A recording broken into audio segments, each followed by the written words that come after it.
Wabarakatuh. Alhamdulillahirabbil alamin. Shalatu wassalamu ala asyrofil anbiya'i wal mursalin wa ala alihi washabihi ajmain. Bapak-bapak,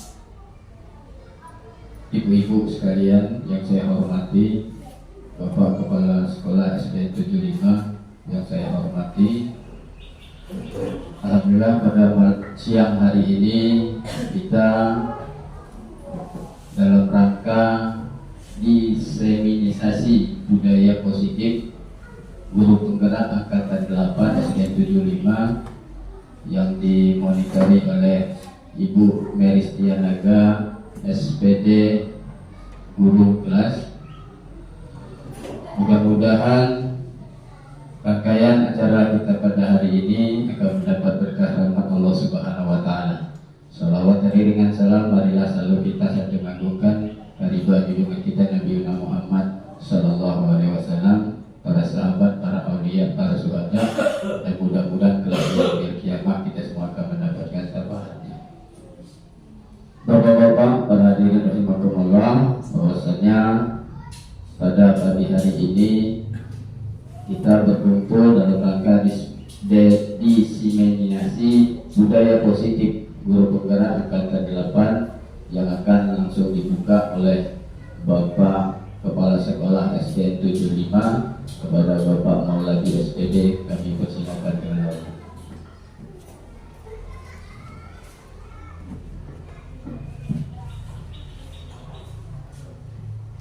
Terima kasih pada MC. Bismillahirrahmanirrahim. Assalamualaikum warahmatullahi wabarakatuh. Abipun Alhamdulillahirabbil alamin, wassalatu wassalamu ala asyrofil anbiya'i wal mursalin wa ala alihi washabihi rasulillahi ajmain, amma ba'd. Yang saya hormati Bapak Ibu Dewan Guru SD Negeri 75 Krui beserta staf, puji syukur tantintinya marilah kita panjatkan kehadirat Tuhan Yang Maha Esa, di mana atas nikmat rahmat kesehatan sehingga kita semua dapat berkenan hadir di ruangan yang sederhana ini, yaitu dalam rangka kegiatan diseminasi budaya positif. Dalam hal ini kita mendukung salah satu guru kita, yaitu Ibu Meristianaga, di mana dia mengikuti CGP. Nah, dalam hal ini materi pagi kita ini yaitu tentang budaya positif. Bapak Ibu Dewan Guru semuanya, budaya positif itu seperti yang kita ketahui adalah yaitu tentang sikap biasanya, ya, lalu nilai-nilai kepercayaan kita, ada prakteknya juga yang bagaimana itu biasanya mendukung satu sama lainnya. Biasanya kalau kita ada kegiatan-kegiatan, kata mentor, positive thinking.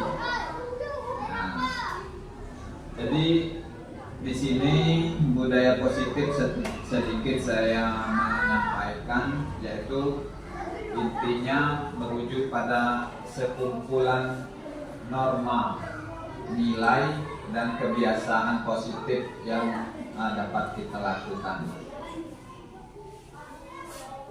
Nah, untuk mempersingkat waktu, mari kita buka acara ini dengan mengucap Bismillahirrahmanirrahim. Kegiatan kita buka. Terima kasih. Demikian dari saya. Wassalamualaikum warahmatullahi wabarakatuh.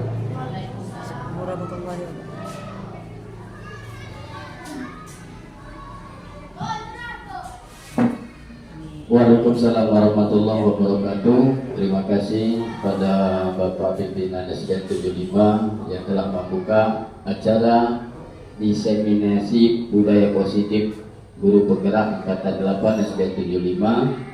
Selanjutnya yakni sebagai moderator untuk diseminasi budaya positif guru penggerak angkatan 8 SDN 75 yang akan disampaikan oleh Ibu Meristia Naga SPD Burung. Kepada Ibu Meristia Naga kami persilakan dengan hormat.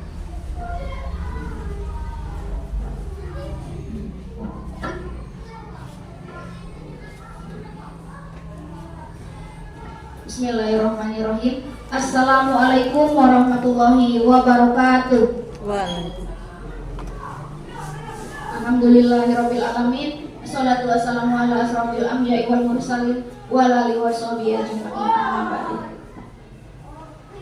Sebelumnya saya ucapkan terima kasih yang sebesar-besarnya kepada Bapak Kepala Sekolah, Bapak Mauladi SPD yang sudah mendukung salah satu program dari program calon guru penggerak, yaitu mendiseminasikan budaya positif. Dan tidak lupa juga saya ucapkan terima kasih yang sebanyak-banyaknya kepada Bapak dan Ibu guru SDN Negeri 75 Krui yang bersedia meluangkan waktunya untuk mendengarkan sharing kita pada hari ini mengenai budaya positif.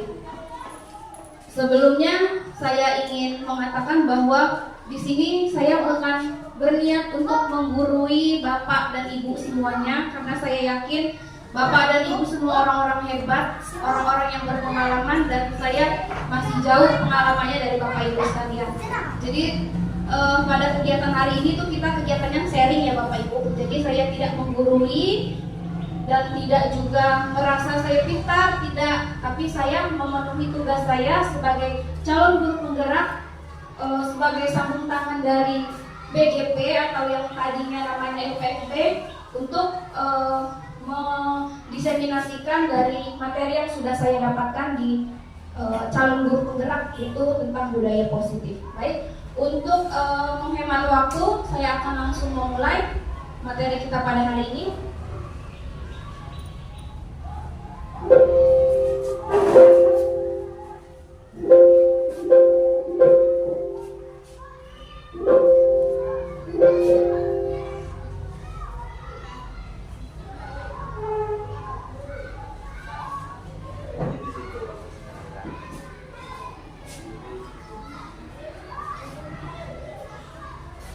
Baik, materi yang akan saya sampaikan pada hari ini yaitu mengenai konsep budaya positif yang terdiri dari perubahan paradigma belajar, disiplin positif, nilai-nilai kebajikan, kebutuhan dasar manusia, motivasi perilaku manusia, posisi kontrol, keyakinan kelas, dan segitiga restitusi.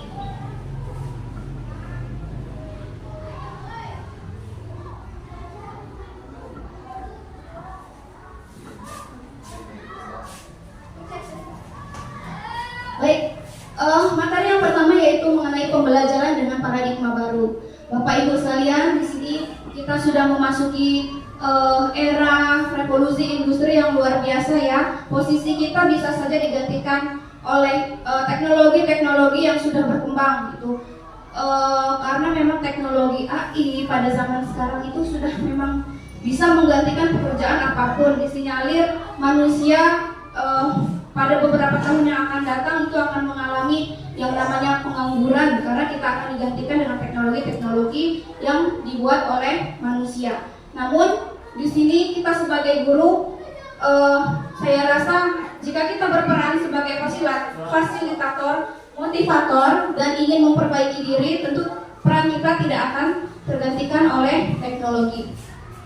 Pembelajaran dengan paradigma baru merupakan pembelajaran dengan berdiferensiasi, sehingga para siswa belajar dengan sesuai kebutuhannya berdasarkan tahap perkembangan untuk mewujudkan profil pelajar Pancasila. Di sini yang ditekankan di kurikulum Merdeka, Bapak Ibu sekalian, pembelajaran dengan berdiferensiasi, yaitu maksudnya bahwasanya anak-anak kita pada dasarnya semenjak mereka lahir sudah membawa potensi, dan kita sebagai pendidik itu berperan sebagai penebal laku atau penebal dari kompetensi yang sudah mereka miliki. Kita tidak berhak untuk menuntut mereka, tapi peran kita adalah sebagai penuntun. Jadi apapun potensi mereka yang sudah mereka bawa sejak lahir, kita harus tebalkan dan kita tidak berhak untuk menggantinya. Contoh nyata, mungkin saya juga pernah ya Bapak Ibu merasakan bahwa saya di kelas, oh murid saya yang namanya Anita ini pintar sekali, dia bisa menguasai semua pembelajaran. Namun yang namanya Doni, dia tidak bisa mengikuti pembelajaran bahasa, matematika atau apapun itu yang ada di 5 pelajaran inti. Namun dia unggul di SBK.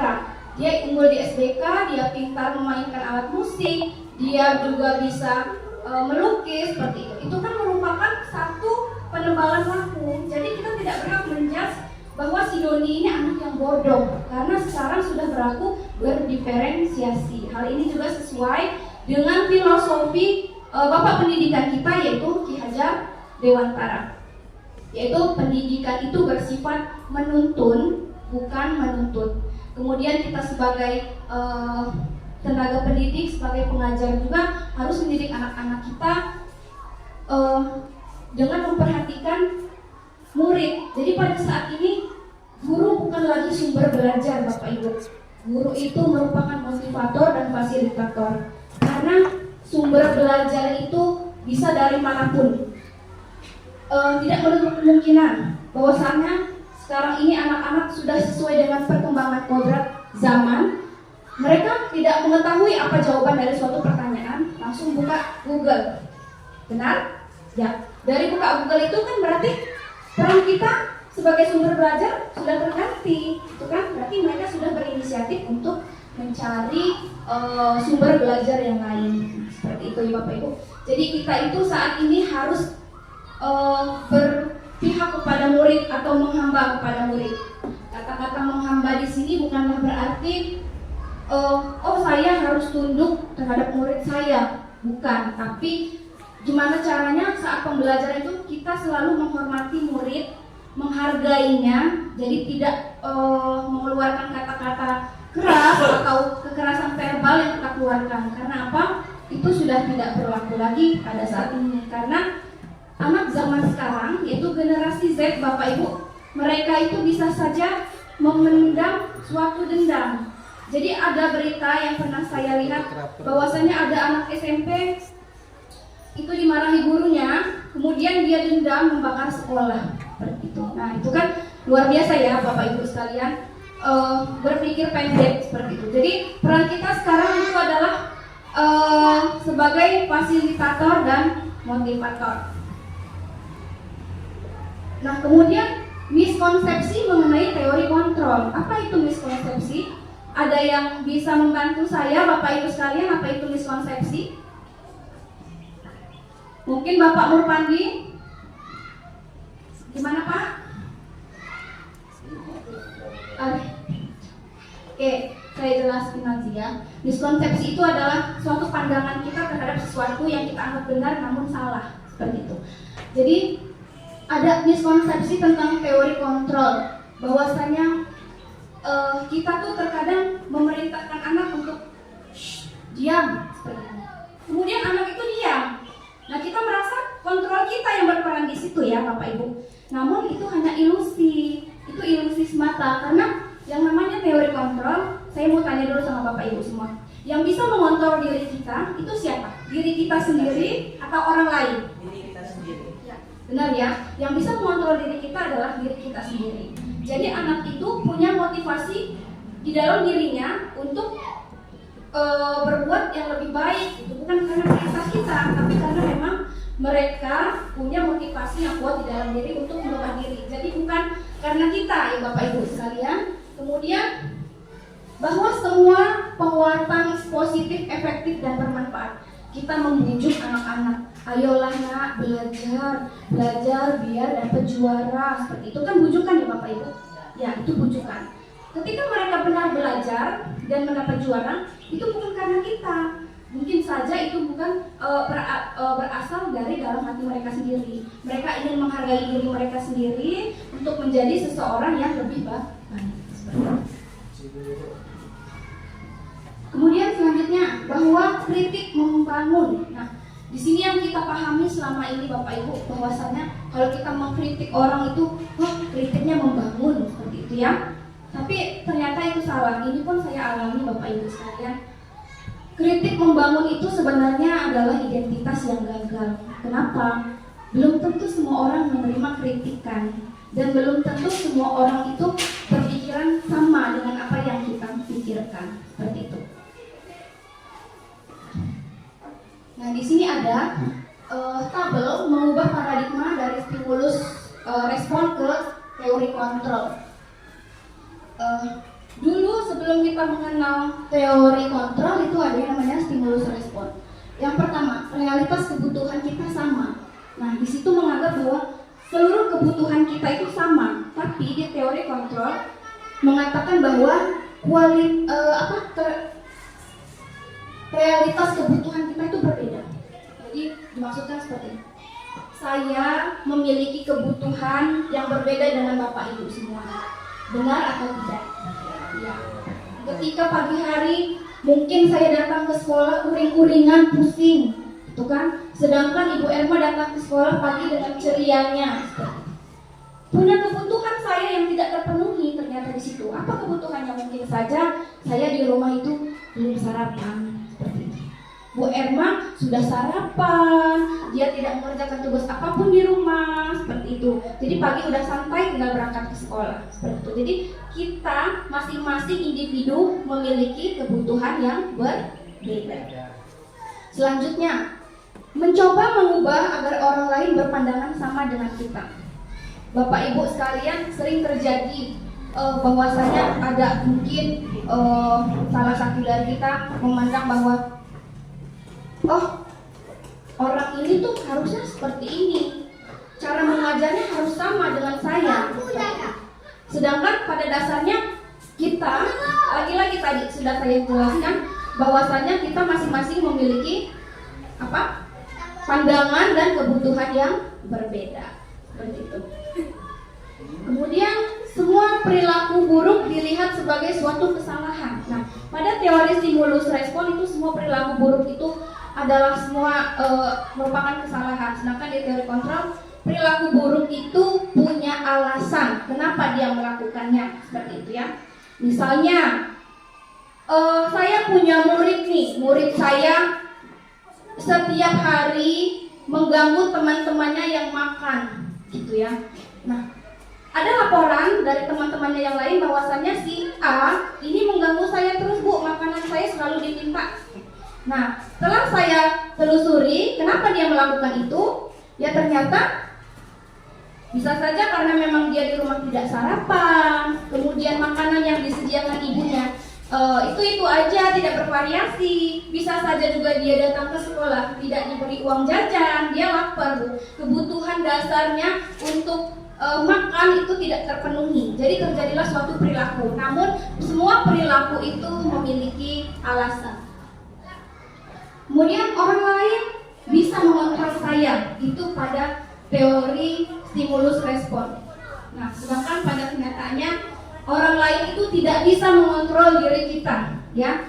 Lagi-lagi yang bisa mengontrol diri kita adalah diri kita sendiri.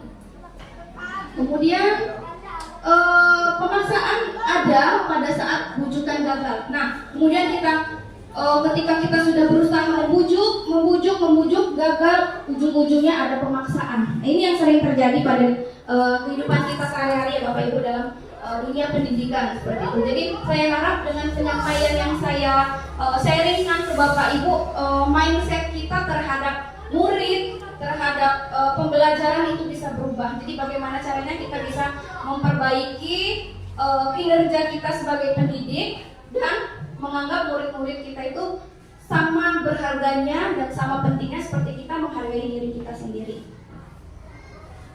Oke, kemudian model berpikir menang kalah. Pada saat stimulus respon itu menang kalah yang diutamakan. Namun pada teori kontrol, semua permasalahan itu akan memiliki solusi, yaitu win-win solution, yaitu menang-menang. Dan tadi saya katakan bahwasanya perbuatan buruk itu pasti ada alasan. Kita kemukakan alasannya. Kemudian minta anak untuk memperbaiki perbuatannya yang tidak baik tersebut. Jadi yang korban itu akan merasa dimenangkan, si pelaku juga merasa dimenangkan, tapi dengan memperbaiki dirinya sendiri.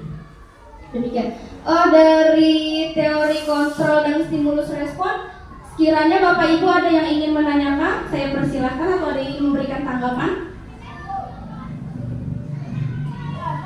Oh ya, Ibu Wasiati, silakan Bu.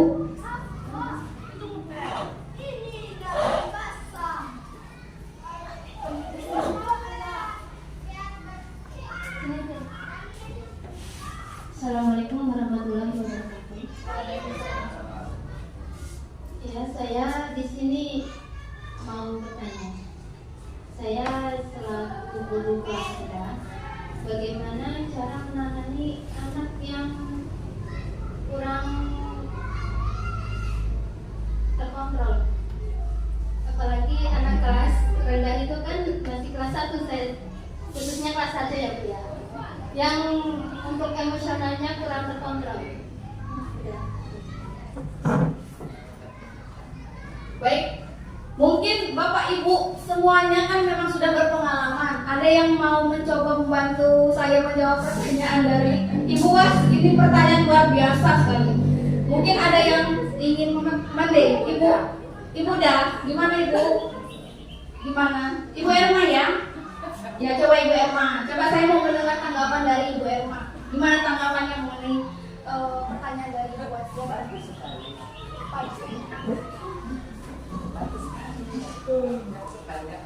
Ya, pertanyaan Ibu Was sangat bagus ya.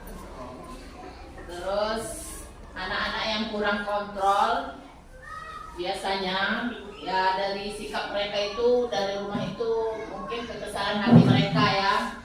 Mungkin ada kekesalan di rumah atau kekesalan sama temannya di kelas.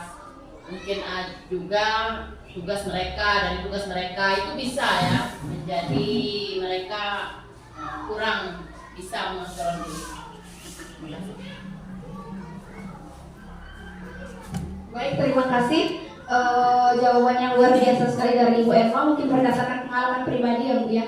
Ya, jadi Ibu Was, saya sedikit menambahkan dari Ibu Erma tadi, mungkin pada intinya seperti ini. Kita perhatikan kebutuhan dasarnya, sudah tercukupi atau belum. Nanti akan kita bahas mengenai kebutuhan dasar manusia lebih lanjut lagi. Terima kasih Ibu Was dan Ibu Erma telah menanggapi mengenai teori kontrol pada pagi ini. Sekarang kita masuk ke disiplin positif. Istilah disiplin berasal dari bahasa Latin yaitu disciplina, yang menunjuk pada kegiatan belajar mengajar. Istilah tersebut sangat dekat dengan istilah dalam bahasa Inggris yaitu disiplin, yang berarti mengikuti orang untuk belajar di bawah pengawasan seorang pemimpin. Jadi disiplin itu Ibu, Bapak sekalian, dikatakan bahwa mungkin intinya adalah untuk mematuhi suatu perintah gitu ya, untuk mematuhi suatu aturan. Kemudian disiplin positif juga merupakan salah satu cara penerapan yang bertujuan untuk menumbuhkan kesadaran yang memberdayakan peserta didik tanpa imbalan, seperti itu. Bapak Ibu sekalian, ada 2 kategori untuk penerapan disiplin. Disiplin itu diinginkan peserta didik kita dari dalam hatinya sendiri atau berdasarkan dari pengaruh luar. Jadi ketika seseorang ingin melakukan suatu disiplin atau dia ingin mengikuti peraturan, bisa saja dia ingin menghindari suatu hukuman. Saya mau datang pagi, saya takut dimarahin sama Ibu Erma, jadi saya harus datang pagi. Itu kan berarti motivasinya dari luar. Dia takut akan hukuman yang diberikan oleh Ibu Erma. Bisa juga, saya mau datang pagi lah, saya mau dapat permen nih dari Bu Nurlen. Kata Bu Nurlen, kalau datang pagi paling pertama bakal dapat permen. Nah, itu lagi-lagi motivasi dari luar. Ketika Ibu Nurlen dan Ibu Erma tidak memberikan hukuman dan tidak memberi permen lagi, maka si anak ya udah kan datang siang aja. Itu karena apa? Karena tidak ada kesadaran dari dalam dirinya. Nah, yang ketiga, mereka melakukan disiplin itu karena berdasarkan mereka ingin menghargai diri mereka sendiri. saya harus datang pagi, karena itu sudah merupakan peraturan sekolah yang harus saya indahkan. Saya nggak mau jadi anak yang tidak disiplin, karena akan merugikan diri saya sendiri. Nah, itu Bapak Ibu tertanam di dalam hati mereka sendiri seperti itu. Jadi tidak ada hukuman, tidak ada imbalan, mereka akan tetap melakukan, menjalani kegiatan disiplin. Betul sekali Ibu Nurul. Boleh selanjutnya Bapak?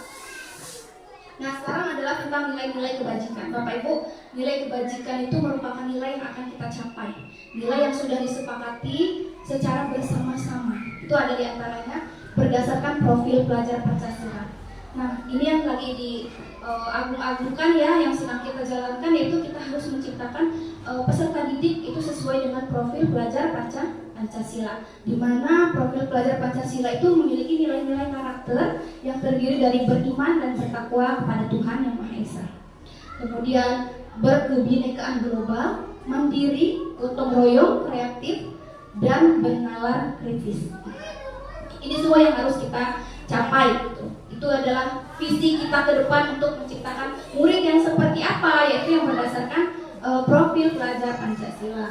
Kemudian ada program PDP, itu nilai kebajikannya toleransi, rasa hormat, integritas, antusias, menghargai, empati, keingintahuan, kreativitas, kerjasama, percaya diri. Kemudian yang untuk keterampilan life skill atau keterampilan hidup itu, seseorang itu harus bisa dipercaya, lurus hati. Maksudnya lurus hati itu hatinya bersih, Bapak Ibu.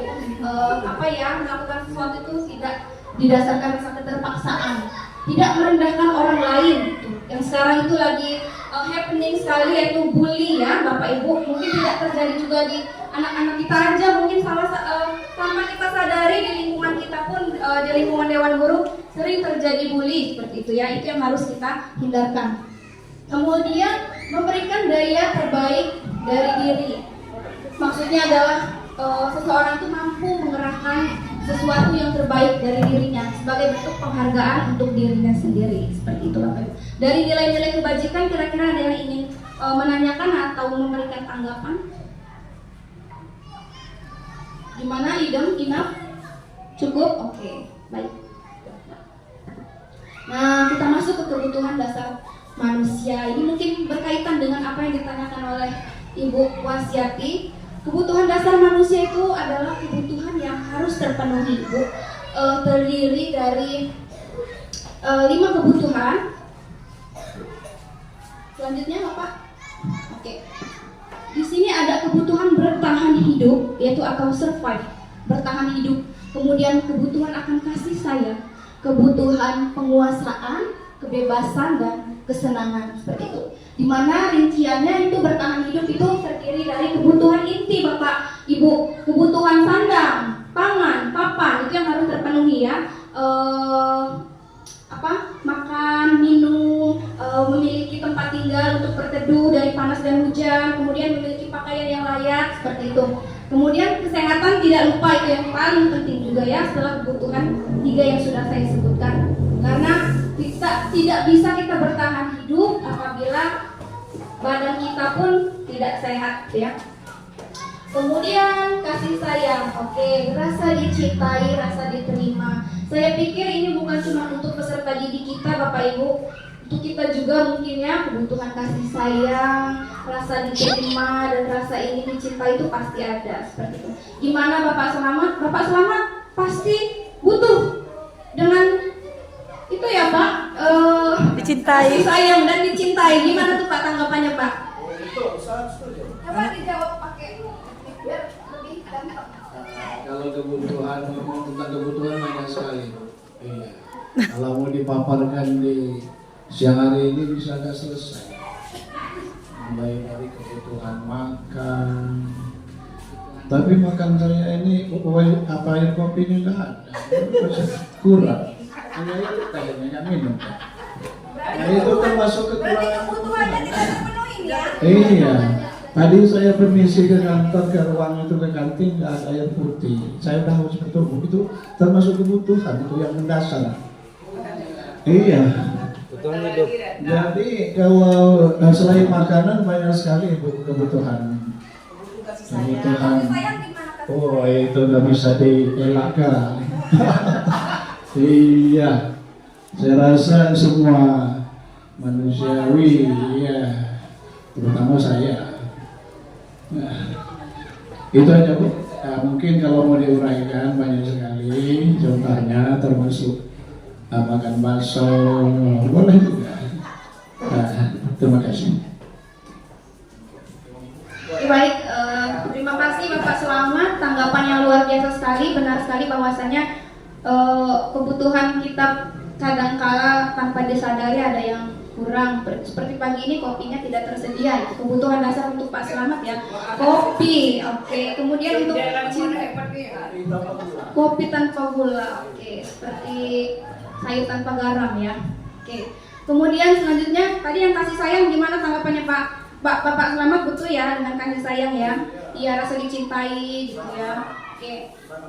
Oke, itu saya setuju karena kita semua pasti membutuhkan yang namanya rasa diterima, itu terutama ya, diterima dan dihargai. Kemudian penguasaan, tuh adanya harga diri, kemudian keinginan untuk dianggap, memimpin atau berprestasi dan diakui. Jadi kita semua pasti punya kebutuhan. Oh, saya itu harus apa ya, yang namanya berprestasi itu dalam rangka saya harus bisa berprestasi jika saya ingin dianggap. Terkadang Bu, Pak, saya sedikit terbesit pikiran seperti itu.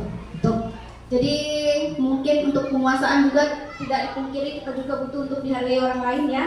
Akan terasa sangat tidak menyenangkan apabila kita ada tapi tidak dihargai seperti itu. Kemudian untuk kebebasan, mandiri, mencoba hal baru, memiliki pilihan. Jadi untuk kemandirian itu kita memiliki pilihan. Seperti halnya murid kita tidak mendapatkan pengajaran yang baik dari guru, maka dia ke warnet, dia buka internet, cari jawaban mengenai apa yang dia butuhkan seperti itu. Jadi seperti tadi yang saya bilang, guru bukan satu-satunya sumber belajar. Jadi murid tuh kalau dia memiliki kemandirian, Bapak Ibu, dimanapun dia akan belajar, dimanapun itu walaupun tidak di sekolah. Kemudian kesenangan, bermain, humor, tertawa, hiburan. Menurut Bapak Ibu, dalam pembelajaran tuh ada nggak? Perlu nggak bermain? Perlu nggak humor? Perlu nggak ada hiburannya? Diselipkan, nggak harus kaku-kaku tegang gitu, nggak ya? Ya, gimana Ibu Nuran mau memberikan tanggapan? Assalamualaikum warahmatullahi wabarakatuh. Kita sebagai pendidik bukannya untuk mengajarkan murid di kelas untuk ada waktunya kita dalam 5 menit atau 10 menit, kasihlah kebebasan untuk anak-anak bermain sedikit dan bertanya bagaimana caranya kita untuk mengajarkan anak-anak biar dia bisa serius dalam mengajar. Kita kasih waktu dalam 10 menit dia berpikir, bermain. Udah tuh kita kasih waktu kita mengajar serius untuk anak-anak. Itu aja. Terima kasih Bu Nurlen atas tanggapannya. Jadi menurut Ibu Nurlen, dalam pembelajaran itu selipkanlah 5-10 menit gitu ya. Itu untuk ice breaking. Ice breaking itu untuk menyegarkan kembali anak-anak tuh supaya semangat gitu ya. Supaya fresh, gak ngantuk, yang tadinya capek duduk, ada ice breaking untuk bermain-main, berdiri, berlari-lari kecil di kelas, itu kan bisa menyegarkan kembali walaupun hanya 5-10 menit. Seperti itu. Baik, selanjutnya. Nah, ini dia Bapak Ibu, motivasi perilaku manusia. Nah, motivasi perilaku itu ada 2, yang sudah saya katakan tadi di awal, ada eksternal dan internal. Eksternal itu yang dua motivasi yang karena takut dihukum dan ingin mendapatkan penghargaan atau imbalan. Nah, sedangkan yang internal itu yang berasal dari dirinya sendiri untuk menghargai dirinya sendiri untuk mencapai nilai-nilai kebajikan yang dia yakini. Seperti itu ya Bapak Ibu. Jadi kalau misalnya ada anak-anak yang memiliki motivasi eksternal itu sebenarnya nggak apa-apa juga, cuman akan disayangkan karena tidak akan bertahan lama gitu. Kalau dia internal tuh akan abadi, dia karena memang benar-benar kebutuhan untuk dirinya sendiri. Kemudian, nah ini ada perbedaan hukuman, konsekuensi dan restitusi Bapak Ibu sekalian. Hukuman itu sifatnya itu tidak terencana, tiba-tiba. Hei, kamu. Itu dia marahin murid, ada guru marahin murid. Hei kamu sini, kenapa kamu datang terlambat. Maaf Bu, saya kesiangan bangun. Ya sudah sana, lari lapangan 100 kali. Itu kan tidak ada aturan tertulisnya. Itu hanya kebetulan yang tercetus di pikiran seorang guru pada saat itu, pada detik itu langsung menghukum anak untuk berlari 100 kali memutari lapangan. Kemudian murid tidak tahu apa yang akan terjadi dan tidak dilibatkan, dan mereka tidak tahu mereka akan dihukum seperti apa, seperti itu. Karena memang sebelumnya tidak ada kesepakatan antara guru dengan muridnya.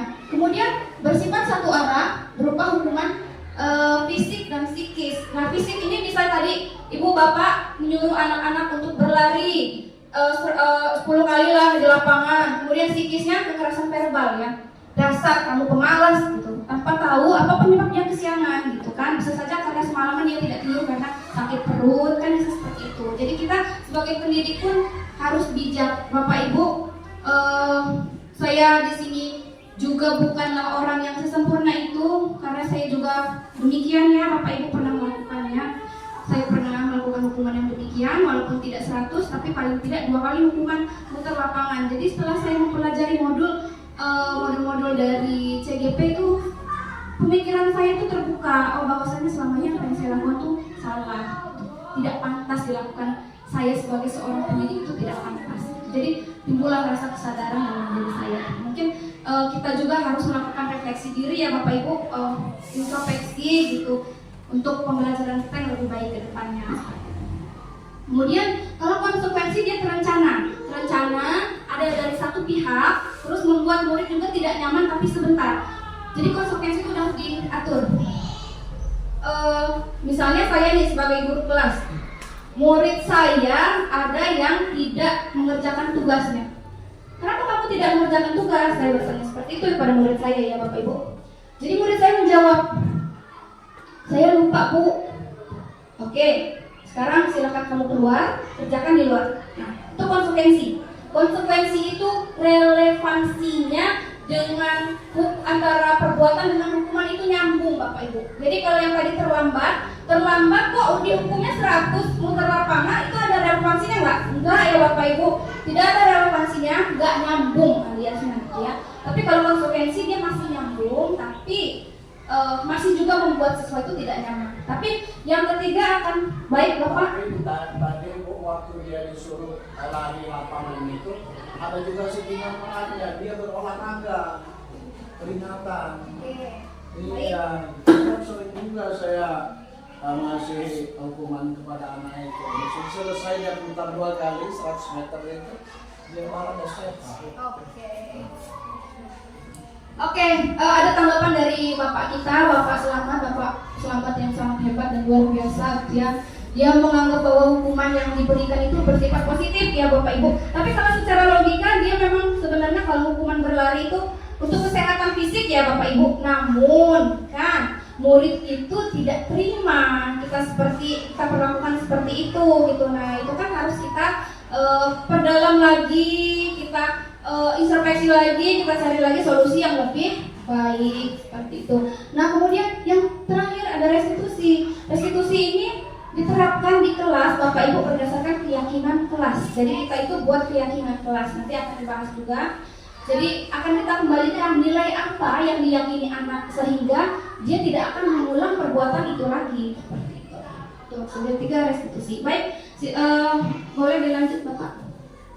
Nah, ini saya ada sedikit games ya. Silakan Bapak Ibu tebak. Yang pertama itu Ari datang terlambat ke sekolah dan disuruh oleh Pak Selamat lari 10 kali memutari lapangan. Kira-kira ini hukuman atau konsekuensi Bapak Ibu? Hukuman ya. Baik, kita coba lihat jawabannya. Oke, benar. Jawabannya adalah hukuman karena tadi tidak ada relevansi antara perbuatan dengan hukuman yang kita berikan kepada siswa kita. Selanjutnya, oke, sudah terlanjur dibuka. Nina tidak memakai dasi dan topi ketika upacara. Nina disuruh untuk membersihkan seluruh halaman sekolah. Nah, ini termasuk dalam hukuman karena tadi masih tidak nyambung, tidak relevansi. Kemudian Mary menumpahkan minuman Anita di atas meja. Lalu Mary mengelapnya sampai kering. Itu hukuman atau relevansi? Relevansi. Hukuman atau konsekuensi? Konsekuensi. Kita lihat jawabannya. Ya, konsekuensi. Oke, betul sekali Bapak Ibu. Jawabannya adalah konsekuensi. Ada yang bisa menjelaskan kenapa itu jawabannya konsekuensi? Oke, silakan Ibu Irna Mentari. Editor Pak. Yang bertanggung jawab. Karena di situ kan Mary menumpahkan minuman Anita di atas meja, lalu Mary yang mengelapnya sampai kering. Kan Mary ini yang melakukan perbuatan itu, jadi dia sendiri harus bertanggung jawab apa yang dia lakukan, ya. Tanggung jawab dengan cara mengelap sampai kering, itu konsekuensinya, ya. Saya rasa seperti itu, Bu. Baik, terima kasih Ibu Irna Mentari. Benar sekali ya jawabannya. Harus ada relevansi, harus ada kenyambungan atau kaitannya antara apa sih hukumannya, apa sih perbuatannya, memangnya apa yang dilakukan oleh siswa. Boleh dilanjut Bapak. Oke, sekarang kita masuk di posisi kontrol guru Bapak Ibu. Jadi tanpa kita sadari, saya pun baru tahu ternyata posisi kontrol guru ini ada banyak sekali ya Bapak Ibu. Posisi kontrol guru itu ada yang bersifat penghukum, ada yang membuat orang lain merasa bersalah, kemudian dia posisinya sebagai teman, kemudian sebagai pemantau dan manajer. Posisi tertinggi adalah sebagai manajer. Mungkin bisa kita refleksikan diri kita sendiri. Sampai saat ini posisi saya di mana? Saya jujur, saya ada di menghukum dan membuat orang lain merasa bersalah. Nah, tuh mungkin Bapak Ibu ada yang mau mengutarakan, ada di mana posisi kontrolnya selama ini? Di mana? Sama. Oh, sama. Ibu Erma di mana? Sama. Sama. Bapak Murpandi depan. Bapak Murpandi di mana, Pak? Bapak posisinya di mana? Samanya di mana, Pak? Oh, berarti kita berbeda, Pak. Bapaknya, Pak. Jadi posisi kontrolnya kita harus siap untuk memantau siswa. Kenapa demikian? Alasannya adalah sedangkan situasi dalam pemantauan aja siswa itu belum tentu melaksanakan sesuatu hal yang terbaik. Tapi kita kembali ke intinya tadi, ya sekarang kan susah ya, karena kita ada merdeka pelajar itulah intinya. Artinya pemantauan, Bu. Terima kasih. Baik, luar biasa, super sekali. Ternyata Bapak Murpandi ada di posisi pemantau gitu. Oh, saya masih jauh sekali untuk menyamai Bapak Murpandi. Dan guru-guru yang lain juga katanya sama, penghukum dan apa tadi, membuat orang lain merasa bersalah. Bapak Ibu, saya sudah mempelajari ini dan ternyata katanya tuh, tapi emang bener ya, yang posisi terbaik itu ada di teman, pemantau, dan manajer. Tapi teman dan pemantau itu masih bisa kita lakukan, namun yang harus kita benar-benar pelajari dan kita terapkan adalah sebagai manajer. Karena manajer itu Ngatur. dia benar-benar memberikan solusi dari sebuah permasalahan, bukan mencari kesalahan orang lain. Ya, manage sebenarnya selalu Pak. Nah, di sini saya ada contoh penerapan posisi kontrol, ya ada sebuah video. Jadi di sini ada posisi guru itu yang penghukum seperti apa, pembuat orang lain merasa bersalah seperti apa, sampai di terakhir sebagai manajer itu seperti apa. Luar biasa bijaksana sekali Bapak. Ibu, boleh di play Bapak?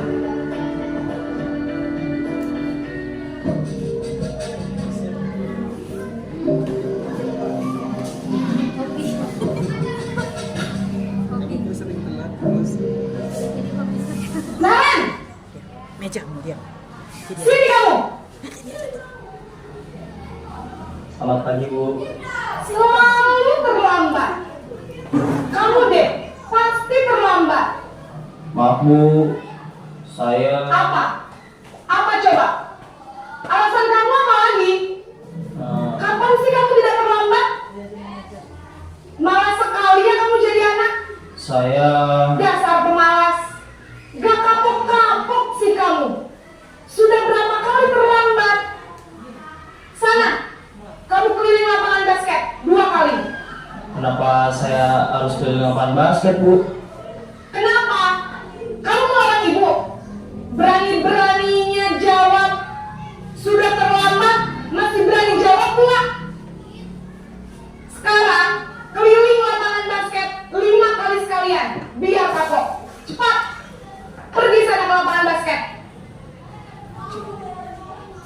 Posisi penghukum biasanya berbicara dengan nada tinggi, menghardik, menunjuk-nunjuk, menyakiti, dan menyindir.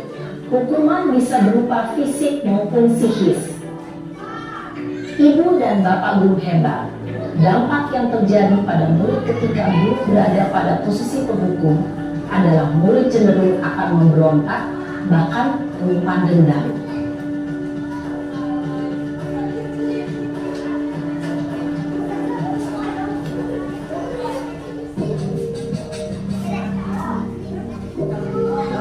Itu kursi ya.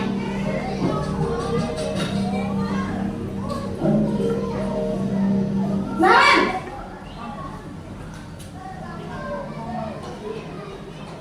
Apa Ibu? Naren, kamu kenapa terlambat lagi, nak? Ya Tuhan, Naren, kamu senang ya bikin ibu susah ya? Kalau kamu terlambat lagi, nanti ibu yang ditegur bapak kepala sekolah, nak. Disangka ibu tidak bisa membina kamu. Duh, gimana ini? Maaf Bu. Bu Gusti Naren, kamu suka ya kalau ibu ditegur bapak kepala sekolah? Terus, sekarang ibu harus tulis apa yang di buku absen? Ini kamu sudah sering terlambat loh. Ibu harus apa coba? Maaf Bu. Maaf sekali. Ya sudah, lain kali jangan bikin ibu susah lagi ya nak ya. Ibu tidak akan kuat lagi kalau kamu begini terus. Bisa jantungan kalau ibu ditegur bapak kepala sekolah. Sana cepat ke kelas. Maaf ya Bu. Maaf sekali. Posisi pembuat rasa bersalah berbicara dengan nada tenang, cenderung lembut.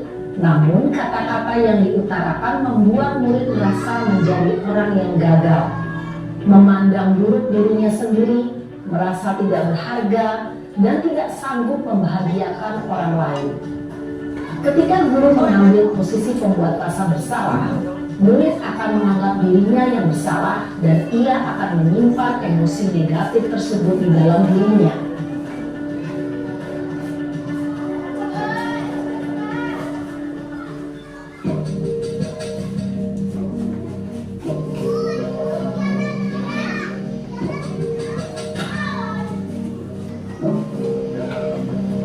Naren!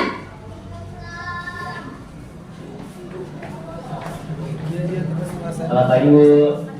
Wah, sudah jam berapa ini nak? Terlambat lagi ya sayang. Iya Bu. Habis ibu saya lupa bangunkan saya Bu. Kamu malah menyalahkan ibu kamu. Kamu bukannya anak yang larinya paling kencang. Kok terlambat sih? Iya Bu. Saya memang terlambat bangun tadi. Jadi biarpun saya lari kencang, tetap gak kejar Bu. Ya sudah sana. Nanti lain kali larinya lebih kencang lagi ya. Biar gak terlambat lagi. Bikin seneng ibu. Demi ibu. Bisa kan? Bisa lah Bu. Ya sudah sana masuk kelas. Ibu beresin urusan absen kamu. Kamu ini ada-ada saja. Dalam posisi teman, guru berbicara dengan nada suara ramah, akrab, cenderung bersenda gurau untuk menjaga suasana tetap santai. Murid akan merasa senang, aman, dan akrab dengan guru. Identitas yang tercipta adalah identitas sukses atau berhasil. Namun, perlu diingat, karena ini masih dorongan eksternal, maka ada faktor ketergantungan dari murid kepada orang tertentu. Di sini guru aksennya, sehingga di lain waktu murid bisa berperilaku baik, namun hanya kepada orang-orang tertentu saja.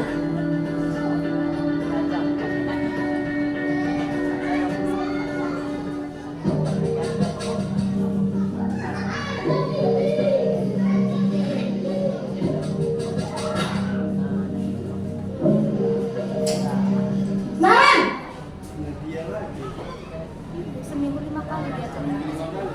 Selamat pagi Bu.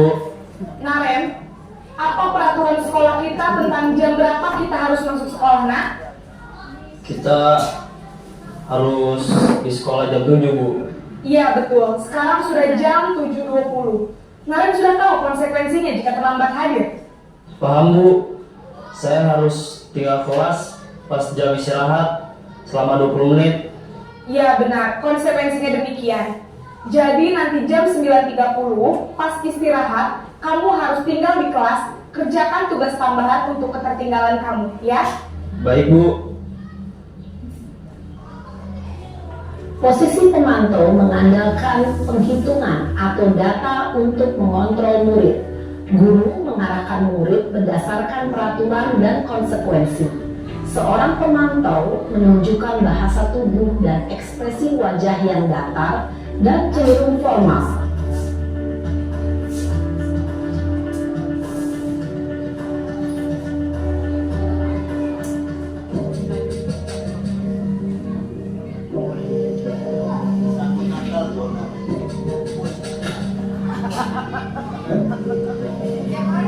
Naren!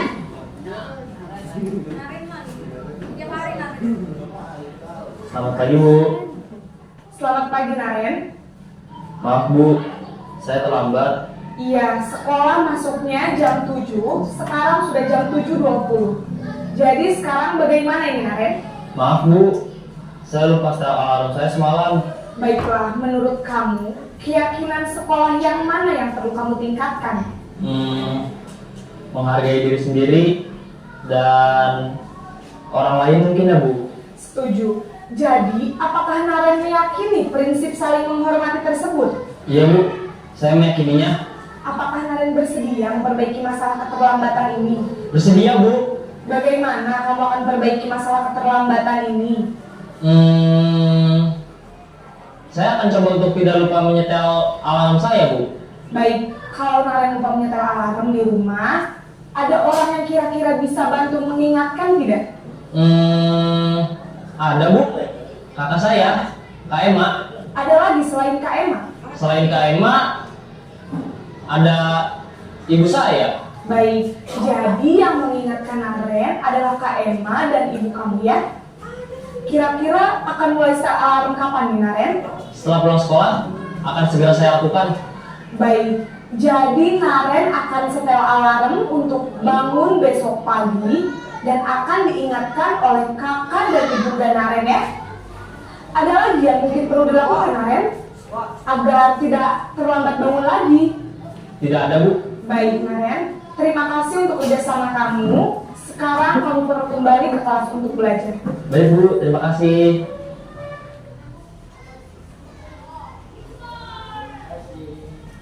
Oke, baik Bapak Ibu, sudah kita saksikan ada 5 posisi kontrol kita sebagai guru. Jadi itu sudah rinci sekali dengan percakapan antara guru dengan murid. Mungkin kita bisa mendefinisikan kita itu guru yang memiliki posisi kontrol yang seperti apa. Nah, jadi ketika dia sebagai penghukum, dia akan luar biasa marah, membentak, menyakiti hati peserta didik. Ya, kemudian tadi tidak ada relevansi dengan antara perbuatan dengan hukumannya. Kemudian yang kedua itu tadi sebagai bukan membuat orang lain merasa bersalah. Jadi dia bernada lembut gitu, tapi membuat murid kita itu merasa bersalah dan merasa dia gagal gitu kan. Kemudian mengaitkan dengan orang tuanya, bisa jadi seperti itu. Kemudian sebagai teman, posisi teman sebenarnya positif ya Bapak Ibu. Anak akan akrab dengan kita, tapi apa yang terjadi ketika dia dengan guru lain? Mungkin dia tidak akan bersikap baik dengan guru lain, hanya akan berbuat baik kepada kita saja. Kemudian kalau secara pengalaman saya Bapak Ibu, kalau kita terlalu akrab juga dengan murid, itu jatuhnya kayak ada suatu sedikit anak itu agak naik apa ya namanya ya, naik apa sih ya, pokoknya kayak merasa agak kurang ajar gitu ya. Setuju nggak sih? Ya. Kemudian sebagai pemantau dia posisinya dia memantau dikaitkan dengan data-data, dikaitkan kamu melakukan ini kenapa? Padahal nilai kamu itu tidak mencapai KKM. Nah, ada data di situ yang dikatakan. Kemudian sebagai manajer, nah ini posisi yang paling baik, posisi yang paling efektif yang harus kita pelajari dan kita harus merubah diri kita, yaitu menanyakan keyakinan apa yang dia yakini. kesalahan apa yang dia perbuat, kemudian dia memperbaiki kesalahan tersebut berdasarkan dari dalam hatinya. Dia akan melakukan perbaikan yang seperti apa. Seperti itu Bapak Ibu. Kira-kira ada yang ingin ditanyakan atau menanggapi mengenai posisi kontrol? Tidak ya? Baik. Silakan dilanjut. Lanjut Pak. Oke, keyakinan kelas. Nah, sekarang keyakinan kelas. Keyakinan kelas, kenapa tidak peraturan gitu? Tapi kalau misalnya peraturan itu kan anak-anak tuh lebih menghargai kita gitu. Itu ilusi Bapak Ibu ya. Kenapa harus keyakinan? Karena keyakinan itu dibuat berdasarkan nilai-nilai universal. Jadi seperti tanggung jawab, percaya diri, kemudian menghargai orang lain itu akan lebih efektif dibanding hanya dengan peraturan. Kamu harus datang tepat waktu. Seperti itu. Dirasa tidak efektif ya Bapak Ibu. Oke baik Bapak, silakan dilanjut. Lagi? Oke, ini ada contoh keyakinan kelas Bapak Ibu. Ada 2 contoh keyakinan kelas. Coba saya ingin mendengar tanggapan dari Bapak Ibu. Yang mana yang merupakan peraturan dan mana yang merupakan kesepakatan yang merupakan keyakinan, yang bersifat mengatur dan bersifat keyakinan. Bisa diperhatikan baik-baik. Kemudian jika ada yang ingin memberi tanggapan, silakan. Yang mana yang keyakinan kelas dan yang mana yang peraturan kelas?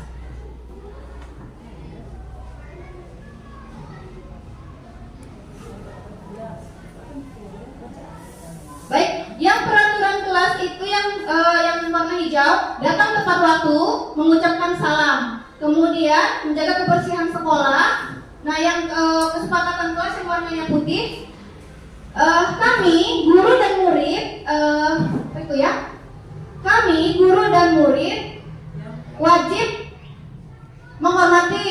Kemudian kami murid yang semangat untuk belajar, kami murid yang peduli dengan teman-teman. Nah, kira-kira yang mana yang merupakan peraturan dan keyakinan kelas atau keyakinan sekolah? Tadi saya terangkan lagi, keyakinan kelas itu bersifat universal. Dia ada kolaborasi antara guru dengan murid. Jadi tidak semata-mata guru menentukan aturan yang harus ditaati oleh murid. Jadi ada kesepakatan antara guru dan murid dan ada kolaborasi. Yang mana kira-kira yang hijau atau yang putih? Yang hijau Pak Edi? Yang ada jawaban yang lain? Kami murid yang peduli dengan teman-teman.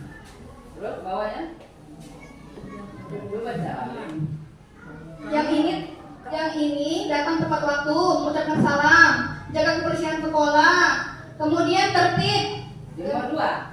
Yang kedua, kami guru dan murid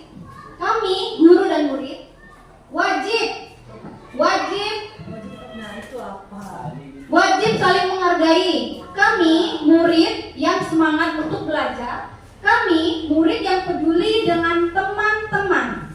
Kira-kira yang mana? Kami guru dan murid sepakat menghargai. Oh, jadi ini kan ada 2 Bu, yang hijau dan yang putih. Jadi yang hijau apa yang putih? Yang putih yang hijau, yang putih. Iya, jadi yang mana yang merupakan keyakinan? Tepat waktunya tadi itu. Saya ingatkan kata kuncinya, ada kolaborasi antara guru dengan murid. Ada kerjasama antara guru dengan murid. Jadi Keyakinan itu yang putih. yuk, yang hijau atau yang putih? Kalau putih, Oke, Ibu Nurlan yang putih, Ibu Dang yang hijau, Ibu Misbah yang hijau, Bapak Edi yang hijau, Ibu Irna Mentari yang putih, Ibu Wasiati hijau, Bapak Murpandi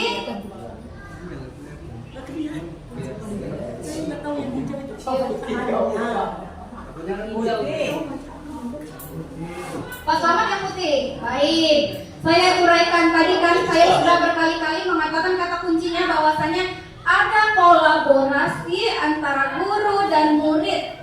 Murid dan guru membuat kesepakatan. Jadi jawabannya yang putih.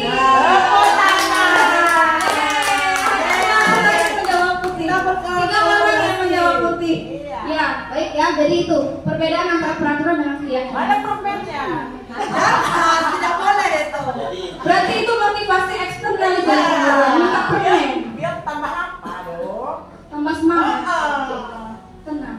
Iya. Oke, lanjut Pak, silakan. Mohon maaf. Nah di sini ada peraturan nih Pak, Bu. Ada peraturan dan keyakinan kelas. Di sini ada selalu kembalikan buku ke tempatnya. Itu peraturan. Tapi kalau di keyakinan kelas, tanggung jawab dan disiplin. Jadi cukup kita, misalnya ada murid yang meletakkan buku itu tidak di tempatnya. Misalnya muridnya bernama Doni. Doni, kenapa kamu tidak meletakkan bukumu di tempatnya lagi? Kira-kira keyakinan kelas mana yang belum kamu langgar? Oh, tanggung jawab Bu dan disiplin. Karena saya lupa naruhnya buku di tempatnya lagi. Nah kemudian dilarang mengganggu orang lain. Itu peraturan. Tapi kalau di keyakinan kelas dia menghormati orang lain, ya, lebih universal, lebih umum seperti itu ya Bapak Ibu sekalian. Oke, jangan berlari di kelas atau koridor. Nah kalau berlari-lari di kelas tuh bisa saja tersandung, kena pojoknya meja, berdarah, luka dan sebagainya. Tapi di keyakinan kelas keselamatan dan keamanan itu harus dijaga. Jadi dari hati mereka nanti timbul, oh ini berhubungan dengan keselamatan dan keamanan. Tapi saya harus jalan pelan-pelan saja, gak usah lari-lari seperti itu ya Bapak Ibu. Oke, ini tentang peraturan dan keyakinan kelas. Kira-kira ada yang ingin memberi tanggapan atau ingin bertanya? Saya persilakan mengenai peraturan dan keyakinan kelas. Oke, baik Ibu Irna Mentari disilakan.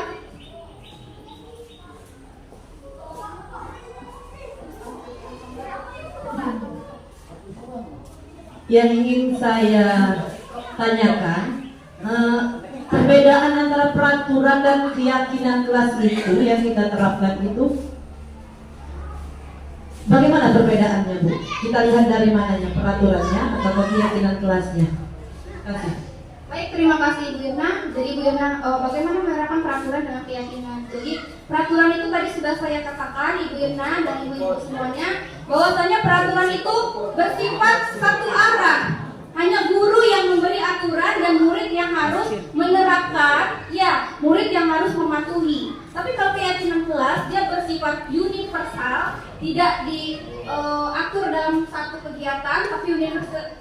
Contohnya seperti tanggung jawab. Tanggung jawab kan meliputi tanggung jawab piket bisa, tanggung jawab dia mengerjakan tugas tepat waktu bisa, tanggung jawab dia di sekolah apalagi, saling menolong temannya lain, itu kan seperti itu, lebih universal Ibu Irna. Kemudian tadi saya katakan ada kolaborasi atau kesepakatan yang dibuat antara guru dan murid. Saya ibu guru, jadi anak-anak kesepakatan kelas apa yang akan kita buat? Oh baik, yang pertama kita buat tanggung jawab. Jadi setuju nggak kalian kalau kita buat keyakinan kelasnya tanggung jawab? Setuju tidak? Setuju, muridnya jawab seperti itu ya Bapak Ibu. Jadi ada kesepakatan antara saya dan guru dan murid saya seperti itu. Gimana Ibu Irna, sudah paham? Baik, terima kasih. Ayo Bapak boleh dilanjut. Nah yang terakhir ini adalah segitiga restitusi. Nah, segitiga restitusi itu merupakan suatu penyelesaian masalah Bapak Ibu tanpa harus menggunakan hukuman, tapi menyadarkan motivasi atau membangkitkan motivasi intrinsik murid dari dalam hatinya, yaitu untuk menghargai dirinya sendiri dengan keyakinan yang akan dia percayai. Seperti ada 3 langkah Bapak Ibu, ini seharusnya harus kita terapkan di kelas. Jadi selama ini mungkin saja saya melakukan mengatasi permasalahan di sekolah, di kelas, kalau ada anak berantem, saya mulai marah-marah juga gitu mengatasinya, gitu ya. Bisa juga tercetus kekerasan verbal, gitu kan. Kamu ini bodoh sekali, bisa seperti itu. Nah, tapi di segitiga restitusi Bapak Ibu sekalian, kita menyelesaikan segala sesuatu dengan positif, dengan bijak. Kita berpikir aset, bahwasanya segala sesuatu perbuatan itu punya alasan. Ada 3 langkah, yaitu menstabilkan identitas, ada validasi tindakan, dan menanyakan keyakinan. Nah, kalau yang di bagian menstabilkan identitas tuh, kalau misalnya anak melakukan kesalahan tuh kita menanyakan dulu, nah, semua orang pasti pernah melakukan kesalahan, termasuk ibu juga pasti melakukan kesalahan. Tapi apa alasan kamu untuk melakukan suatu kesalahan ini? Nah, kalau untuk validasi tindakan, misalnya anak itu merobek buku temannya.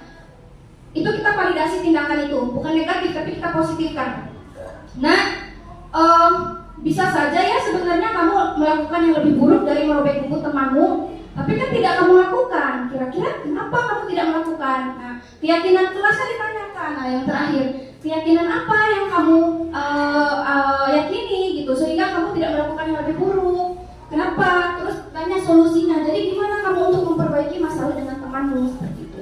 Jadi itu ini adalah yang harus kita terapkan di kelas Bapak Ibu dalam menyelesaikan masalah. Jadi tidak ada kekerasan psikis, tidak ada kekerasan verbal maupun fisik terhadap peserta didik. Karena ingat, sesuai dengan filosofi pendidikan Ki Hajar Dewantara, Ibu Bapak, kita harus menghamba Bapak Ibu kepada murid kita. Bukan berarti kita diinjak, namun kita harus menyelesaikan segala sesuatu solusi secara bijak, tidak asal-asalan lagi.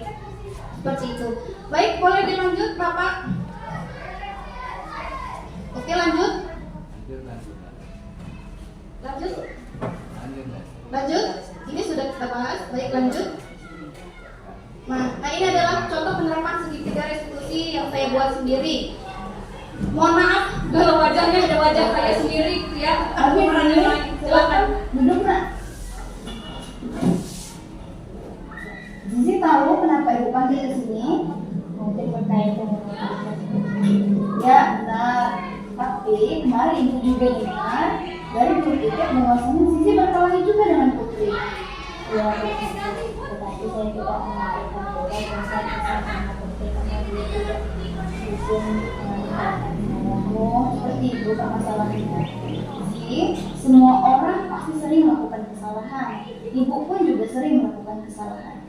Tapi Ibu percaya bahwa semua kesalahan yang dilakukan seseorang ada alasannya. Kira-kira apa alasan Zizi? Awalnya saya kesal sama Putri, Bu, jadi saya tidak konsentrasi mengerjakan tugas. Kamu masih ingat tidak dengan keyakinan kelas kita? Masih, Bu. Kalau masih ingat, kira-kira yang kamu lakukan itu sudah sesuai belum dengan keyakinan kelas? Belum, Bu. Baik, keyakinan kelas yang mana yang belum dilaksanakan? Nah, ternyata itu Zizi sudah tahu bahwasanya keyakinan kelas yang belum dijalankan yaitu tentang tanggung jawab. Nah, kemudian apa solusi dari masalah ini? Ya, Bu, pertama saya meminta maaf karena tidak memberikan tugas. Kedua, saya juga menghormati sikap saya kepada ini. Dan yang ketiga, saya mengerjakan tugas dalam acara. Baik, Ibu sangat mengapresiasi dengan apa yang akan kamu pertanggungjawabkan. Dan sekarang kamu boleh keluar untuk beristirahat.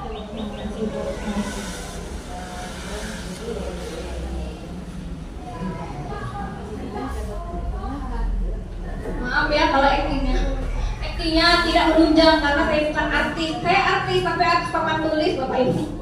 Oke, nah akhirnya sampailah kita di bagian penutup ya. Jadi sebagai seorang pendidik hendaknya kita memiliki 4 kompetensi yang harus kita kuasai Bapak Ibu. Kemudian kita harus menerapkan disiplin positif kita di sekolah maupun di kelas kita sendiri, menerapkan keyakinan kelas, kemudian melakukan pembelajaran yang berpihak kepada murid, menghamba kepada murid agar murid kita menjadi murid-murid yang memiliki karakter sesuai dengan karakter profil pelajar Pancasila. Demikian yang saya sampaikan. Terima kasih atas waktunya dan perhatiannya. Saya ucapkan terima kasih. Wassalamualaikum warahmatullahi wabarakatuh. Waalaikumsalam warahmatullahi wabarakatuh.